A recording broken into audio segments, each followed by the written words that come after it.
मुसाफिर हूँ यार, ना घर है ना ठिकाना, मुझे चलते जाना है, बस चलते जाना है।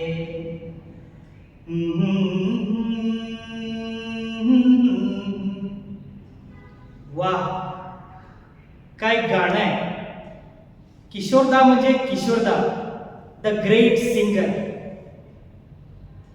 पण ते फक्त गाणं नाही आहे बरं का, आणि ते गाण्याचे बोल नाही आहेत, तर तो आपल्या आयुष्याचा सारांश सांगणारे बोल आहेत.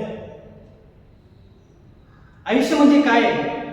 आपण सर्व प्रवासी आहोत आणि आपल्याला चालत जायचंय, चालत जायचंय, चालत जायचंय आपल्या ध्येयाकडे. एक आपलं लक्ष ठरवा आणि याच्या दृष्टीने चालत जा, चालत जा, चालत जा. जर आपल्याला मोठं अचीव करायचं आहे ना, तर हे फार महत्वाचं आहे. त्या गाण्यामध्ये तसंही सांगितलेलं आहे की ना घर है ना ठिकाणा, मुझे चलते जाना है, जाना है, जाना है. मी देखील माझं लक्ष ठरवलेलं आहे आणि मी देखील माझ्या प्रवासाला चाललो आहे. चला, तुम्ही पण तेच करा. येतो.